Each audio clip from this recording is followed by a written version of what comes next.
La pluie fouettait le pare-brise, sonnant comme un tambourinage incessant alors que j'étais au ralenti devant le Méridien Club. 3 femmes émergèrent des portes tournantes en verre, leur rire résonnant de manière exagérée, chacune agrippant des sacs à main de créateurs comme s'il s'agissait de bouées de sauvetage. Les vitres teintées me rendaient invisible, simplement une autre ombre tapie dans une berline noire. Mon Dieu, remarqua l'une des femmes, une blonde, en s'installant sur le siège en cuir derrière moi, je n'arrive toujours pas à comprendre comment Serena a pu épouser ce chauffeur. Sa voix possédait cette cruauté caractéristique que les femmes riches cultivent autour d'innombrables martinis. J'ajustai le rétroviseur, captant son reflet. Jessica Crane. Je l'avais déjà conduite auparavant. Elle ne retenait jamais les visages, surtout pas le mien. Je veux dire, reprit la brune, Sarah Kim, en attachant sa ceinture de sécurité avec des doigts manucurés à la perfection, qu'est-ce qu'il fait de ses journées, au juste? S'asseoir derrière un volant? C'est tellement banal. La troisième femme, Amanda Cross, se pencha en avant. Où puis-je vous conduire, mesdames? Jessica répondit, récupérant déjà son téléphone, le Velvet Room sur la 5e. On a besoin de boire un verre après ce dîner désastreux. J'acquiesçai, démarrai le moteur et m'insérai dans le flux de la circulation. Le témoin d'enregistrement sur mon tableau de bord émettait une douce lueur. Protection de responsabilité civile standard, affichée bien en évidence sur chaque porte. La plupart des clients n'y prêtaient pas attention. Serena pense qu'il est un parti intéressant parce qu'il conduit des riches, poursuivit Sarah, comme si cela lui conférait une certaine classe. Au lieu de tourner à droite, je virai à gauche. Au moins, 3 possédaient une richesse authentique, intervint Amanda. Vous vous souvenez de cette soirée sur le yacht l'été dernier? Voilà un homme qui savait vivre. Ma prise sur le volant se resserra. 3 Val. L'ancien petit ami de Serena. L'investisseur, avec un fonds de placement et une dépendance à la cocaïne. En parlant de 3, chuchota Jessica, baissant la voix, un petit rire s'échappant de ses lèvres. Ne le dis surtout pas à Serena, mais il a toujours sa clé. Le véhicule devint silencieux, hormis le bruit persistant de la pluie. Je continuai à conduire, les emmenant plus loin de la 5e rue, plus profondément dans le quartier des entrepôts. Dans le rétroviseur, j'observais Jessica réaliser que nous n'étions pas en route vers une boîte de nuit. « Excusez-moi, dit-elle, sa voix désormais tranchante, ce n'est pas le chemin pour... » Je m'arrêtai devant l'immeuble de 3. Un édifice de verre de 30 étages. Un portier qui me reconnut. Un parking qui cachait des secrets. « Mesdames, annonçai-je, me tournant vers elle pour la première fois. » La vitre teintée était maintenant baissée.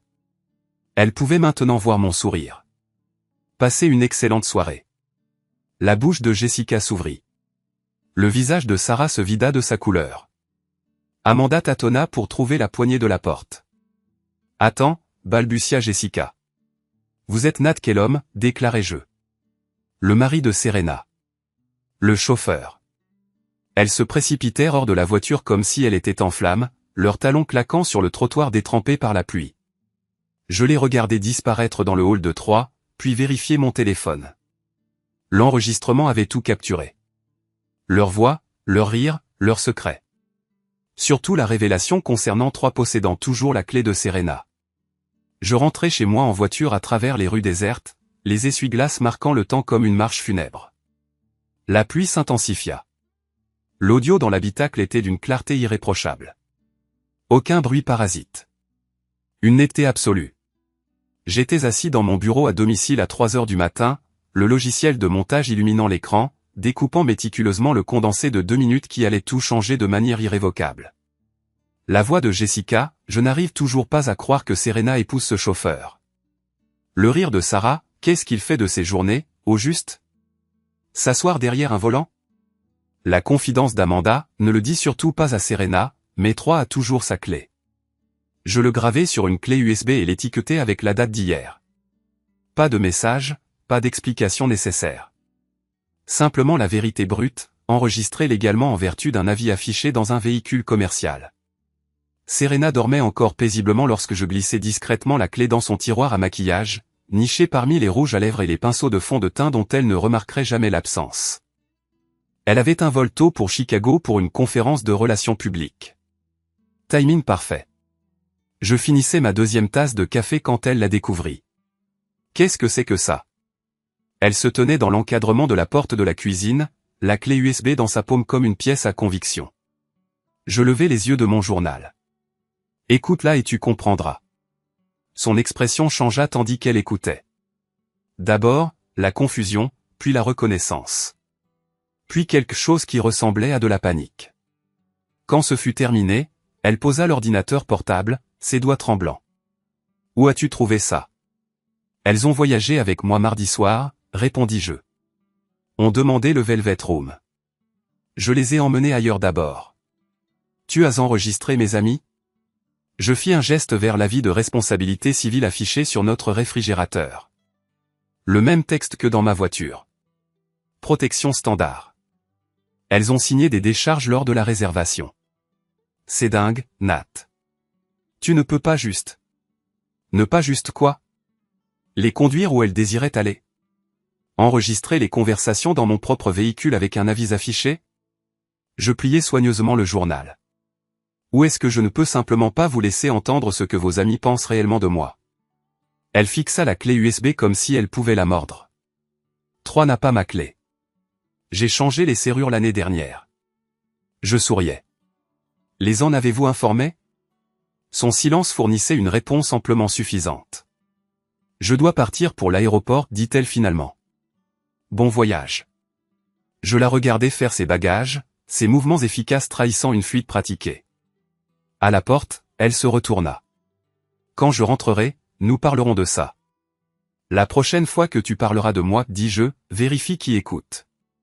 Elle claqua la porte avec suffisamment de force pour faire vibrer les fenêtres. Je me servis une autre tasse de café et commençai à formuler ma prochaine manœuvre. L'atelier de Jess Feller empestait l'huile de moteur et les opportunités.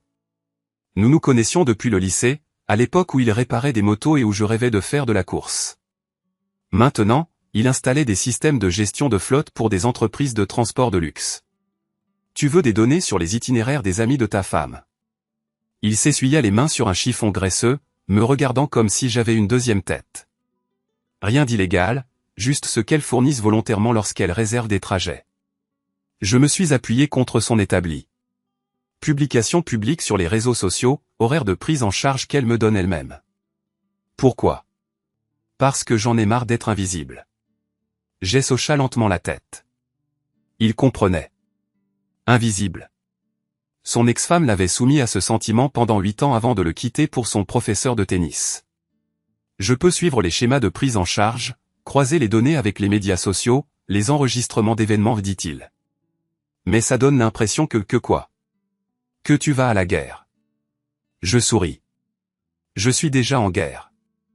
Elles ne le savent juste pas encore.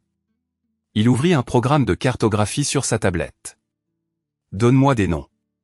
J'énumérai le cercle intime de Serena, les femmes qui avaient façonné son opinion de moi pendant 3 ans de mariage. Jessica Crane, Sarah Kim, Amanda Cross, plus une douzaine d'autres qui croyaient connaître ma valeur. Ce sont des informations publiques, dis-je. Demande de prise en charge des clients. Publication sur les réseaux sociaux qu'elles choisissent de rendre visibles, enregistrement d'événements. Elles se diffusent elles-mêmes. Légal n'est pas synonyme d'intelligent, Nat. Intelligent, c'est ce que je fais dans la vie. J'observe. J'écoute. Je me souviens. Je tapotais l'écran. Je conduis ces femmes depuis 2 ans. Tu penses qu'elles font attention au visage derrière le volant? Jess afficha les photos Instagram de Jessica du gala de charité du week-end dernier. Lieu tagué, horodatage qui correspondent aux entrées de mon carnet de bord. Elle te réserve tous les jeudis soirs, dit-il. Tournée des bars avec les commerciales pharmaceutiques et publie son itinéraire en temps réel. Ça me facilite le travail. C'est quoi le but du jeu ici? J'imaginais le visage de Serena quand elle avait écouté cette clé USB. Le moment où elle réalisa que ses amis considéraient son mari comme une blague. La panique quand elle ne pourrait pas défendre ce qu'elle avait probablement dit elle-même. La vérité, dis-je. Avec des conséquences. L'ordinateur de Jess émit un signal sonore signalant une nouvelle demande de réservation. Ellie Shore. Prise en charge jeudi soir. Course à l'aéroport. En parlant de vérité, dis-je, en lisant le nom, il y a quelqu'un qui sait où sont enterrés les cadavres. Ellie Shore. demoiselle d'honneur au mariage de la meilleure amie de Serena il y a 2 ans. Elle a été dans ma voiture exactement 2 fois. Les 2 fois ivre. Les 2 fois coupable de quelque chose qu'elle ne voulait pas articuler. Tu la connais. Je sais qu'elle possède des secrets. Je me dirigeais vers la porte. Maintenant, je vais découvrir ce qu'ils sont. Ellie Shore eut l'air d'avoir rencontré un fantôme lorsque je me suis garé devant son immeuble de bureau. Vêtements de créateur. Énergie nerveuse. Le genre de femme qui vérifiait son téléphone toutes les 30 secondes comme si elle anticipait de mauvaises nouvelles. Salut, dit-elle en glissant sur la banquette arrière. LAX, s'il vous plaît. Terminal 6.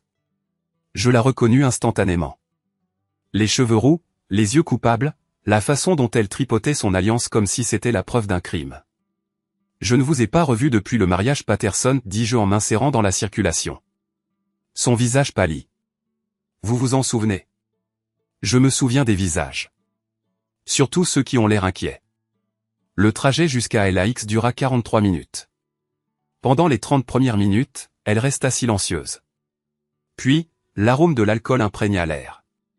Mini bouteille de son sac à main. Du courage liquide pour n'importe quelle confession qui la consumait. Ce mariage, dit-elle soudainement. Le mariage de Sarah Patterson. Quoi à ce sujet? Serena était mon amie à l'époque, avant qu'elle ne devienne si. Elle fit un geste vague. Avant qu'elle ne devienne ce qu'elle est maintenant. J'ai ajusté le rétroviseur pour observer son visage. Les gens évoluent. Elle a embrassé quelqu'un à ce mariage. Les mots jaillirent comme si elle les retenait depuis des années. Derrière la tente de réception. Pas vous. Mes mains restèrent fermes sur le volant. Qui? L'ami investisseur de Troyes. Un banquier de New York. Elle récupéra son téléphone, les doigts tremblants. J'ai pris des photos. J'étais ivre. Je pensais que c'était amusant à l'époque. Elle afficha l'écran du téléphone. Un horodatage datant d'il y a 2 ans. Des photos nettes de Serena en tenue d'invité à un mariage, serrée contre un inconnu en smoking. Leurs visages collés l'un à l'autre derrière une toile blanche. J'aurais dû les supprimer, dit-elle. J'aurais dû faire comme si je n'avais jamais rien vu. Pourquoi ne l'as-tu pas fait? Parce que je savais qu'elle blesserait quelqu'un de bien un jour. Et j'avais raison, n'est-ce pas? Elle a transféré les photos sur mon téléphone via AirDrop. Son choix. Sans contrainte. 5 images, toutes horodatées, toutes suffisamment claires pour clore les débats sur la fidélité à l'aéroport. Elle a saisi mon bras avant de sortir. Qu'est-ce que tu vas en faire? La vérité, ai-je dit. Rien de plus, rien de moins. Elle saura que ça vient de moi. Vraiment? Ellie m'a regardé longuement, puis a hoché la tête comme si elle avait pris une décision. Bonne chance, Nat. Tu mérites mieux que ça. Je l'ai regardé disparaître dans le terminal, puis j'ai examiné les photos sur mon téléphone.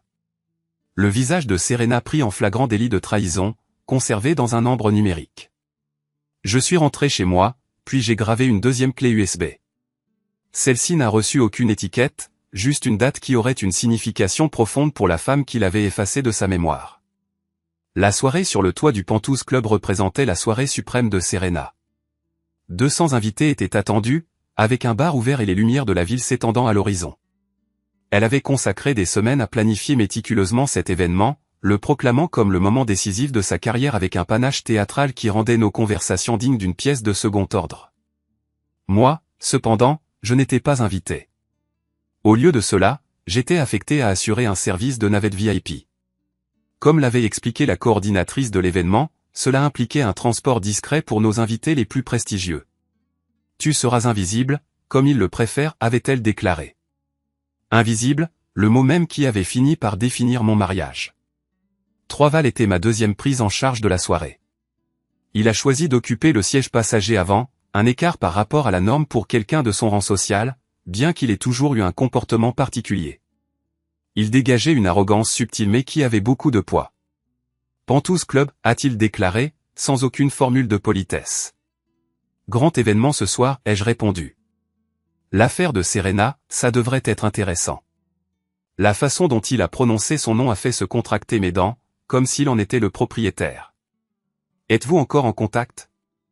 Il m'a regardé pour la première fois, m'a vraiment regardé. Vous êtes le mari, je suis le chauffeur. Apparemment, ça revient au même. Je me suis arrêté devant le club juste au moment où Serena commençait son discours d'ouverture sur la terrasse du toit. À travers les baies vitrées, je pouvais l'observer captiver l'attention de la foule. Elle tenait son verre de vin en l'air, affichant ce sourire radieux qui m'avait séduit 4 ans plus tôt. Troy est descendu du véhicule et a ajusté la veste de son costume. Merci pour la course. Il est entré dans le bâtiment avec un air de propriétaire, et j'ai compris qu'il se dirigeait directement vers le moment de triomphe de Serena. Le timing semblait beaucoup trop précis pour être une coïncidence. Je me suis garé de l'autre côté de la rue et j'ai observé à travers mon objectif de téléobjectif, un équipement standard pour surveiller la sécurité des clients. En quelques minutes à peine, des murmures se sont répandus dans la foule comme une traînée de poudre. Le discours de Serena a vacillé lorsqu'elle a remarqué Troy près du bar, sa présence perturbant la chorégraphie méticuleusement planifiée de son moment professionnel. Ils n'ont échangé aucun mot. Aucun n'était nécessaire. La foule a servi de porte-parole, un cœur de spéculation et de regards furtifs qui ont transformé son jalon de carrière en une occasion de commérage. Au moment où j'ai pris en charge mon client suivant, 3 photographes différents de la soirée avaient capturé des images du moment. Pas de Troy et Serena ensemble, cela aurait été trop voyant. Mais plutôt, ils ont capturé la perturbation, la confusion, le faux pas professionnel qui s'est produit lorsque le passé et le présent sont entrés en collision.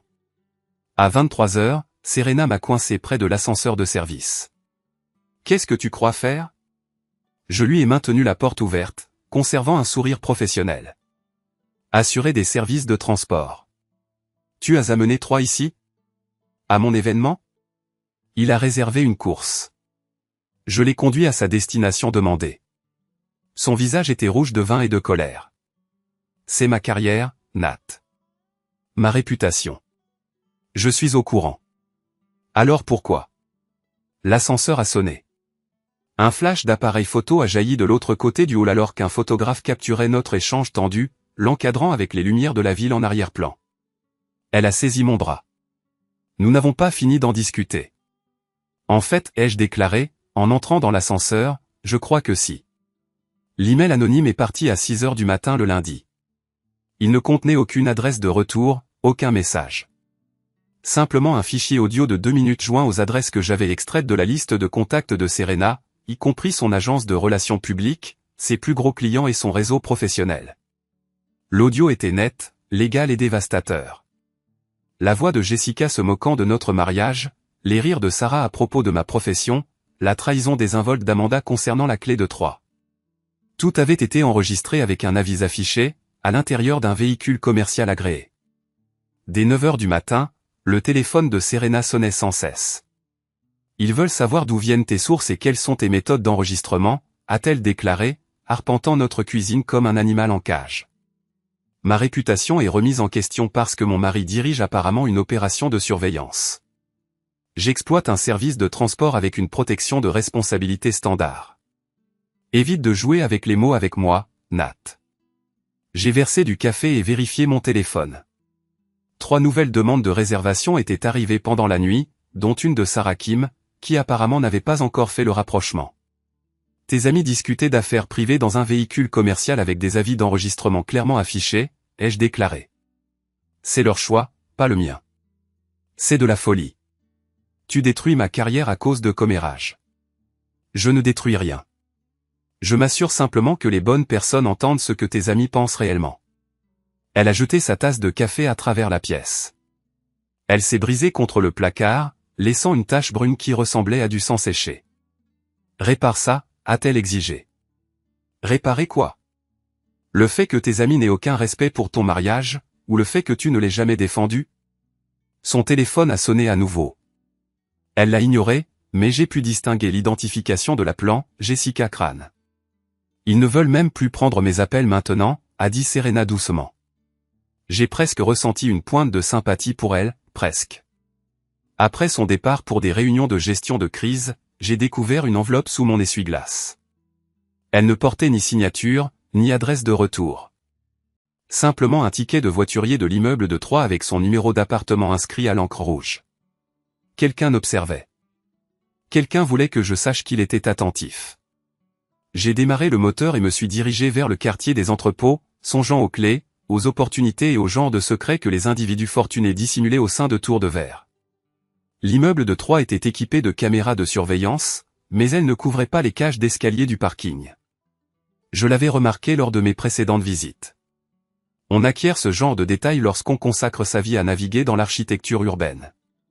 J'ai attendu dans l'ombre entre les étages, chronométrant méticuleusement sa routine. Troyes affichait la prévisibilité souvent observée chez les hommes riches, même restaurant tous les mardis, même heure, même schéma d'entrée et de sortie. Il est apparu à 9h47 du soir, ses chaussures de créateur résonnant sur le béton, son téléphone collé à l'oreille. « Dis-lui que je vais y réfléchir », disait-il. Mais je ne m'implique pas dans ces drames conjugaux. Je suis sorti de l'ombre. Trop tard pour ça. Il s'est retourné, manquant de faire tomber son téléphone. Dans la lumière fluorescente crue, son visage paraissait plus vieux que ses 34 ans. « Putain, tu m'as fait peur. » Il a rangé le téléphone dans sa poche. « Qu'est-ce que tu fais ici ? » Je me posais la même question à ton sujet lors de l'événement de Serena la semaine dernière. J'étais invité. Par qui ? Il a hésité juste assez longtemps pour confirmer ce que je soupçonnais déjà. Un ami à moi connaît la coordinatrice. Foutaise. Troyes a redressé ses épaules, essayant de projeter une autorité qu'il ne possédait pas. Écoute, je ne sais pas à quel genre de jeu tu joues avec ces enregistrements, mais... J'ai fait un pas de plus. Tu crois que c'est un jeu ? Je pense que tu fais une sorte de dépression. Suivre les gens, enregistrer les conversations, traquer les événements. Il a reculé vers l'ascenseur. Serena mérite mieux que ça. Serena mérite ce qu'elle obtient. C'est-à-dire ? J'ai souri. C'est-à-dire que tu as toujours sa clé.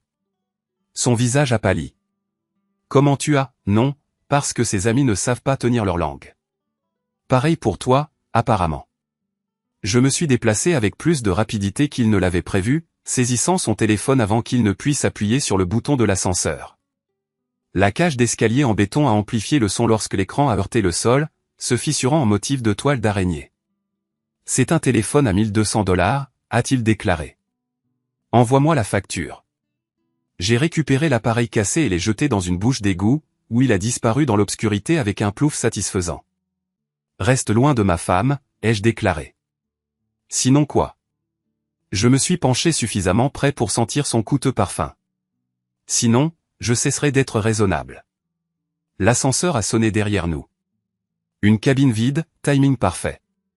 Je me suis écarté et j'ai fait un geste vers les portes ouvertes, s'élevant. Troyes a trébuché dans l'ascenseur, appuyant sur les boutons avec des doigts tremblants pendant que les portes se fermaient. J'ai sorti mon propre téléphone et j'ai envoyé un SMS à Serena, attention, terrain glissant. Elle comprendrait, elle comprenait toujours, finalement. Le Penthouse de Roxy était le genre d'endroit où les secrets allaient mourir. Situé au 24e étage, il disposait de fenêtres insonorisées et d'un balcon qui surplombait la moitié de la ville. Elle avait bâti son empire de décoration d'intérieur en comprenant ce que les individus fortunés cherchaient à dissimuler. L'espace de stationnement privé était une attention bienvenue. Roxy appréciait son intimité, particulièrement lorsqu'elle organisait des séances de stratégie impliquant l'argent et les mariages d'autrui. J'arrivai à 8h15 du soir, précisément à l'heure. Roxy émergea de l'ascenseur, vêtue d'une tenue qui coûtait plus cher que l'automobile de la plupart des gens. Soie et diamants, associés à la confiance que procure le fait de ne jamais se soucier d'argent. « Bonsoir, monsieur Kellum, dit-elle en se glissant sur la banquette arrière. Le Penthouse Club, s'il vous plaît. Bien sûr. Nous traversâmes le centre-ville dans un silence confortable. Roxy était parmi mes clientes les plus agréables. Professionnelle, ponctuelle, généreuse en pourboire. Elle s'adonnait également aux conversations de balcon les plus bruyantes de la ville. En fait, déclara-t-elle à l'approche de son immeuble, pourriez-vous m'attendre ? J'attends des amis, et nous pourrions avoir besoin d'être transportés plus tard. Combien de temps ? 1 heure, peut-être 2. Je vous paierai pour le temps d'attente. Je me garai dans l'espace privé, les fenêtres baissées pour capter la brise du soir à 24 étages au-dessus. Le balcon de Roxy était illuminé comme une scène, les voix portant clairement dans l'air calme. Elle y réfléchit. La voix de Roxy flottait, déclarant qu'elle était en réunion avec Troyes pour boucler les choses. Une autre femme rit, un son que je reconnus comme celui de Sarah Kim. Serena a toujours dramatisé ses relations. Ce n'est pas du théâtre quand ton mariage part en morceaux, affirma une troisième voix, Amanda Cross. Toute la bande était présente. Peut-être qu'il devrait partir en morceaux, répondit Roxy. Son chauffeur est clairement instable. Ses enregistrements. Le comportement de harcèlement. Harcèlement? La voix de Sarah monta d'un ton. Que veux-tu dire, harcèlement? Il a suivi 3 au restaurant la semaine dernière, l'a coincé dans un parking. 3 envisage une injonction d'éloignement. Je sortis mon téléphone et lançai une application de mémo vocal. Pas illégal, j'étais garé sur une voie publique, enregistrant des conversations qui se déroulaient en plein air sans attente raisonnable de confidentialité. Serena doit faire un choix, dit Amanda. Soit s'engager dans le mariage, soit y mettre fin proprement, avec quelqu'un comme 3 à disposition. De nouveau, Roxy intervint, la décision semble évidente. Le discours se poursuivit pendant encore 20 minutes. Des plans se matérialisèrent, des stratégies furent disséquées, et le destin de ma femme était déterminé par des femmes qui n'avaient jamais travaillé un seul jour de leur vie. À 10h30, elles se déplacèrent à l'intérieur. J'envoyai un message texte à Serena. N'oublie pas tes clés. Ensuite, j'inclus l'adresse de 3. Comprendrait-elle l'implication? Elle le faisait invariablement. Finalement, 3 m'attendaient dans la cage d'escalier du parking. Cependant, cette fois-ci, il n'était pas seul. 2 agents de sécurité l'encadraient. Personnel de l'immeuble. Pas des gros bras engagés à titre privé, mais suffisamment imposants pour ses objectifs. Monsieur Kellum, annonça-t-il, sa voix résonnant sur les murs de béton. Nous devons nous entretenir. Le devons-nous? Au sujet des délimitations. Concernant la conduite appropriée. Quant à quitter mon immeuble et mon existence entièrement. Je jetai un coup d'œil aux agents de sécurité. De jeunes hommes, probablement étudiants, employés à temps partiel pour payer leur loyer. Ils avaient cette mine mal à l'aise des individus à qui l'on a demandé de gérer quelque chose qui dépasse leurs compétences. Voudriez-vous vous écarter, les gars? Demandai-je. C'est une affaire entre lui et moi. Ils sont présents en tant que témoins, rétorqua 3, au cas où vous décideriez de devenir physiquement agressif une fois de plus. Physiquement agressif? J'ai jeté votre téléphone dans une bouche d'égout. Difficilement. Voie de fait, intimidation, suivie de harcèlement. Quelle que soit la nomenclature que vous préférez. J'offris un sourire et avançai d'un pas. Les gardes se crispèrent, leurs mains se dirigeant vers leur radio. Voici comment je le caractérise, déclarai-je. Un dialogue entre 2 hommes concernant les limites appropriées. Le calme de 3 vacilla perceptiblement. Restez loin de mon immeuble. Ce n'est pas possible. J'ai des clients ici. Alors restez à distance de moi. Ce n'est pas non plus possible. Vous persistez à vous immiscer dans mon existence. Je me déplaçai avec célérité, non pas vers 3, mais en direction de la rambarde de l'escalier. Ma main heurta la barrière métallique, produisant un son semblable à un coup de feu. Les gardes reculèrent, tâtant leur équipement. Attention, prévins-je 3, en me frottant les jointures. Route traîtresse par ici. Le visage de 3 devint livide. Il appréhenda la référence, l'implication, la promesse dissimulée dans ces simples mots. Allons-y, ordonna-t-il aux gardes.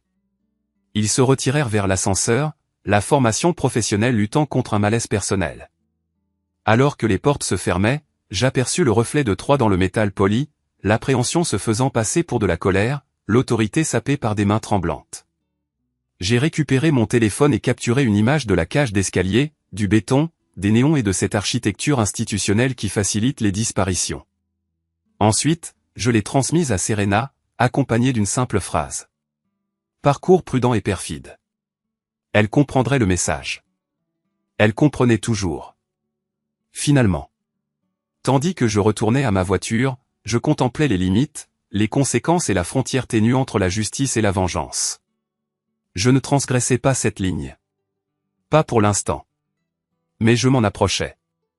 Ellie Shore m'attendait dans ma voiture quand j'ai terminé ma récupération à 2h du matin dans le quartier médical. Elle avait d'une manière ou d'une autre contourné le verrouillage des portières. Remarquable pour quelqu'un qui prétendait n'être qu'une coordinatrice marketing. Il faut qu'on parle, a-t-elle articulé depuis la banquette arrière. À propos de quoi? À propos de ce que tu infliges à Serena. Et de ce que j'ai l'intention de faire pour t'aider à aller jusqu'au bout. J'ai ajusté le rétroviseur pour examiner son visage, sobre cette fois, résolu d'une manière qui laissait entendre qu'elle avait mûri notre conversation précédente. Pourquoi voudrais-tu m'aider? Parce qu'elle a anéanti mon amitié avec Sarah Patterson. Elle l'a retournée contre moi après ce mariage parce que je savais trop de choses sur ses écarts. Par exemple, le banquier n'était pas le seul. Ellie a sorti son téléphone, a fait défiler un album photo intitulé SP Mariage supprimé. Il y avait aussi le barman et l'assistant de la wedding planée. Ta femme a eu une soirée bien remplie. Elle m'a présenté les images. Encore des photos horodatées. Différents endroits du lieu de réception. La même trahison jouée dans plusieurs scènes. Combien de personnes sont au courant? Moi seulement. J'étais l'assistante du photographe ce soir-là. J'avais accès à tout. Elle a fait une pause. J'ai gardé ça parce que je savais qu'un jour, j'aurais besoin d'une assurance contre elle. Qu'est-ce qui s'est passé? Toi. Quand tu as commencé à te venger. J'ai réalisé qu'il était peut-être temps de cesser de protéger quelqu'un qui ne m'avait jamais protégé. Elle a transféré tout l'album sur mon téléphone par AirDrop. Des dizaines d'images, des clips vidéo. Un documentaire exhaustif sur la nuit de noces de ma femme. Infidélité. Qu'est-ce que tu veux en échange? Rien de toi. Mais je veux que Serena sache que ces images viennent de moi. La voix d'Ellie portait le poids d'années de ressentiment refoulé. Je veux qu'elle comprenne que les actes ont des témoins, et que les témoins finissent par parler. Je l'ai ramenée chez elle par des rues désertes, en contemplant la loyauté, la trahison et la mathématique de la vengeance. Au matin, j'avais suffisamment de preuves pour détruire complètement la réputation de Serena. Mais la réputation ne suffisait pas. Je voulais qu'elle ressente ce que j'avais ressenti. L'invisibilité, l'impuissance, le rejet par ceux qui prétendaient se soucier de moi. À 8 heures du matin, j'ai contacté un avocat spécialisé dans le droit de la famille, en prenant rendez-vous pour la semaine suivante afin de discuter du partage équitable des biens, du gaspillage matrimonial et du cadre juridique pour partir avec dignité. La consultation coûterait 5 cents. L'information serait inestimable. Le bail de notre appartement était à mon nom. J'avais servi de garant. Quand le crédit de Serena s'était avéré insuffisant pour le bâtiment de luxe, elle avait exigé 3 ans de versement, toujours ponctuel, toujours provenant de mon compte. Annuler le bail ne nécessitait qu'un simple coup de fil.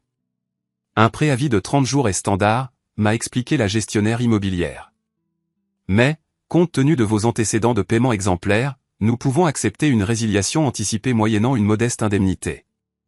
L'indemnité était de 2000 $. Je l'ai réglé par chèque de banque le jour même. Le déménagement de nos affaires nécessitait un examen minutieux. Les lois sur les biens communautaires étaient complexes, mais les doctrines sur le gaspillage matrimonial étaient bien établies. Les biens acquis avec des fonds communs pendant le mariage appartenaient aux deux parties. À moins qu'une des parties n'ait délibérément diminué leur valeur par infidélité ou abandon. Les meubles ont été donnés à une œuvre caritative. J'ai conservé les reçus, des dons déductibles d'impôts qui m'avantageraient lors de la prochaine déclaration. Les appareils électroniques, les bijoux, les œuvres d'art, tout ce qui avait une propriété individuelle claire est resté chez son acheteur d'origine. Ce qui restait était remarquablement maigre. 3 années de mariage réduites à une collection de photos partagées et d'appareils de cuisine. J'ai laissé à Serena un seul objet sur le sol vide du salon, une clé USB étiquetée avec la date de son mariage il y a 2 ans. Elle l'a découvert à son retour de sa réunion à Chicago, en entrant dans des pièces qui résonnaient du bruit de ses propres pas. Nat. Sa voix a résonné dans les espaces vides, faisant écho sur les murs nus. Nat, où es-tu? J'étais déjà parti. Nouvel appartement en ville, bail au mois, pièce meublée qui évoquait un sentiment de liberté. Elle a contacté mon téléphone à minuit, sa voix brisée par quelque chose qui aurait pu être une émotion authentique. J'ai écouté ton petit cadeau, a-t-elle articulé. Ces photos, elles ne sont pas ce qu'elles semblent être. Qu'est-ce qu'elles semblent être? Comme si j'étais ivre, stupide, et que j'avais commis des erreurs que je ne peux pas réparer. Cela semble exact. Ce n'est pas comme ça que les mariages se terminent, Nat. Les gens communiquent. Ils se disputent. Ils s'efforcent de résoudre les problèmes. Les gens le font, ai-je acquiescé. Les maris et les femmes le font. Mais nous avons cessé d'être cela il y a déjà un certain temps. Si j'y réfléchis, probablement la première fois que tu as ri quand tes amis m'ont désigné comme simple chauffeur. La ligne est restée silencieuse, à l'exception du bruit de sa respiration. Je n'ai jamais eu l'intention. De quoi? De leur faire savoir précisément ce que tu ressentais. De me montrer où je me situais dans tes priorités. J'ai souri dans l'obscurité de ma nouvelle chambre. Mission accomplie. Où es-tu? Parti. J'ai mis fin à l'appel et désactivé le téléphone. Demain apporterait des avocats, de la paperasse et le démantèlement méticuleux de 3 années de décisions partagées. Ce soir, j'ai dormi plus paisiblement que je ne l'avais fait depuis des mois. L'autoroute était glissante à cause de la pluie quand les phares de 3 se sont matérialisés dans mon rétroviseur, se faufilant dans la circulation comme un homme qui n'a plus rien à perdre. Je ramenais la sacoche d'ordinateur de Serena, sa propriété. Légalement parlant, bien que l'ironie ne m'échappait pas. Sa BMW s'est placée à côté de ma berline à 110 km/h, son moteur rugissant contre la tempête. À travers la vitre du passager, je pouvais discerner son visage, déformé par la rage et quelque chose qui ressemblait à du désespoir. Il a viré vers moi. J'ai légèrement freiné, le laissant me dépasser, puis j'ai accéléré dans l'espace libre. Il avait mis en œuvre des techniques de conduite professionnelle apprises lors de cours de conduite défensive obligatoires que les entreprises de transport de luxe imposaient. 3 a tenté une nouvelle fois, sa voiture coupant 2 voies pour obstruer mon chemin. Sa voiture a fait de l'aquaplaning sur l'eau stagnante, les roues arrière perdant de l'adhérence sur l'asphalte glissant. J'ai braqué dans le sens de la glissade, conservant le contrôle pendant qu'il luttait pour se rétablir. Amateur, ai-je murmuré en vérifiant mes rétroviseurs. La poursuite a persisté pendant 5 km à travers les rues du centre-ville, la pluie battant les 2 véhicules comme un barrage incessant. La conduite de 3 était agressive, mais bâclée. Trop d'émotion, pas assez de technique. Il traitait ça comme un film alors que ça aurait dû être traité comme une opération chirurgicale. Je l'ai dirigé vers le quartier des entrepôts, où la circulation diminuait et les options proliféraient. À un feu rouge, il s'est placé à côté de moi et a baissé sa vitre. « Donne-moi le sac », a-t-il crié par-dessus la tempête. « Quel sac ? Tu sais très bien de quel sac je parle. » Le feu est passé au vert. J'ai accéléré dans l'intersection pendant qu'il parlait encore, établissant un écart d'une 50aine de mètres avant qu'il ne puisse réagir. Dans le rétroviseur, je l'ai observé s'efforcer de me rattraper, sa voiture glissant de côté alors qu'il négociait le virage trop rapidement. Il a fait un tête-à-queue de pâté de maison plus loin, sa BMW tournant comme un manège avant de percuter une barrière de béton, pas avec assez de force pour s'arrêter, mais avec assez de force pour causer des dégâts. De la vapeur s'élevait de son capot froissé, mélangeant la pluie et le liquide de refroidissement en un nuage toxique. Je me suis arrêté, j'ai mis la voiture au point mort et j'ai refait le chemin à pied sous l'averse. 3 était conscient, sa ceinture de sécurité s'enfonçant dans sa poitrine. « Ça va ?» Il a hoché la tête, trop secoué pour articuler quoi que ce soit. « Bien. » J'ai tendu la main à travers sa vitre brisée et j'ai retiré les clés du contact. « Reste loin de ma femme. » Après avoir laissé tomber accidentellement les clés dans une bouche d'égout, je suis retourné à ma voiture, le laissant à la tâche peu enviable d'expliquer à la dépanneuse, à l'expert en assurance et aux policiers présents la raison de sa poursuite d'un autre véhicule au milieu d'une pluie torrentielle. La sacoche d'ordinateur portable a trouvé sa place sur le porche de Serena, accompagnée d'une lettre que j'avais rédigée plus tôt ce matin. À l'intérieur se trouvait un accord de séparation formelle, une répartition des biens et une déclaration sans ambiguïté de mon désir de distance, excluant toute possibilité de réconciliation. Il n'y aurait pas de thérapie, pas de séance de conseil et pas d'autres tentatives pour sauver la situation. Simplement la conclusion définitive, livrée sous le voile de la pluie et de l'obscurité, dictée par les mathématiques immuables des conséquences. Je suis rentré chez moi par des rues désertes, mon esprit absorbé par des réflexions sur les choix et leurs inéluctables ramifications.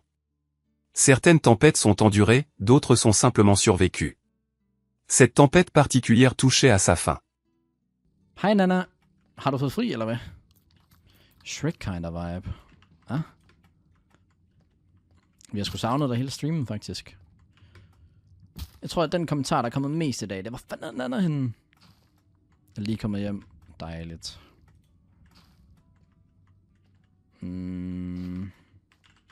Udover at Liva ikke kan finde ud af at hoppe på laser. Det er jo lort, det her, kan man godt umiddelbart konstatere.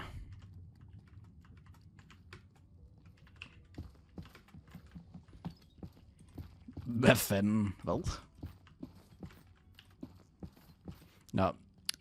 Til det nye på kanalen. Bani og Fine har lavet en ny SMP. Det vi er i gang med at gøre, det er at gennemføre spillet, inden de gør. Jeg føler altså, at jeg skal igennem væggen her, men det er lidt lort på en eller anden måde. Og de har altså 2-startet. Eller ikke 2-startet, men de var inden for mig. Sjovt nok, ikke? Et liv er lort, er det ikke lang tid siden. Elsker du strafer i Minecraft? Ja, det er sådan en vane. Jeg kan ikke sådan rigtig gøre for det, tror jeg. Jeg tror, det fucker mig mere op, end det gavner, men altså, hey. Håber på alt, du gennemfører det før. Altså.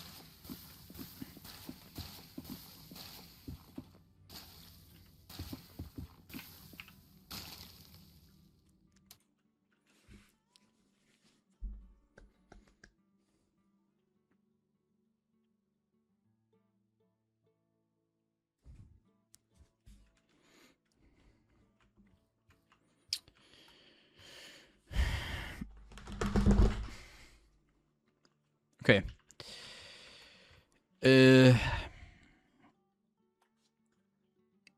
Lea, send lige kort. Jeg bliver nødt til lige at regne noget her.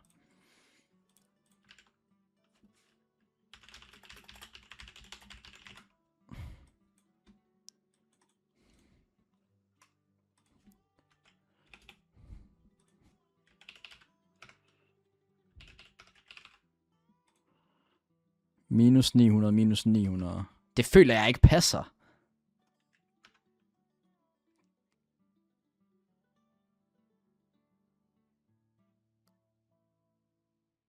Gange 7, gange 8, gange 9, gange 10. Ja. I guess det passer. Jeg føler altså bare, at jeg var på minus 2000-ish. Fuck, jeg skal langt nu. Okay, men altså, det vigtigste er jo, at chunksene jo ikke burde være loaded, right? Okay, jeg døde hvor? Open. Hvad laver vi? Vi er lige i gang med at gennemføre... Vi er lige i gang med at gennemføre spillet inde på Banis server. Minus 236, minus 119 skal jeg hen til. Minus 236, minus 119. Så minus 1800 overworld. Det passer fint nok. De loadede sådan 30 sekunder. Men hvad er det, der sker her? Der er et eller andet, der bugger ved min browser. Prøv lige at give mig et sekund. Hvorfor ser den sådan her ud? Hvordan fikser jeg det?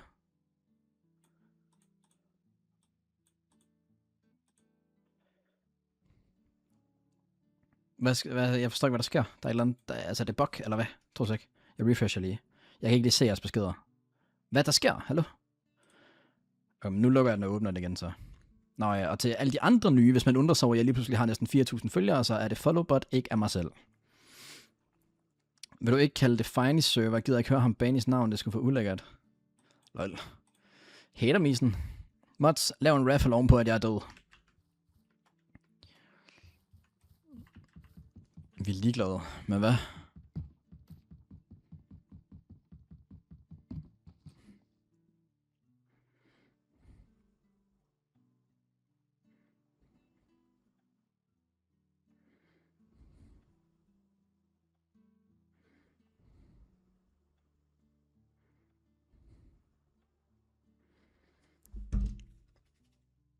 Han er stadig VIP ved dig. True.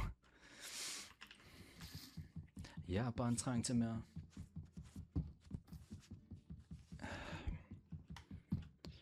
Man skal have sine venner tæt, men sine fjender tættere. Fuck betyder det? Okay, minus 2000. Hvad fanden er det for en vej?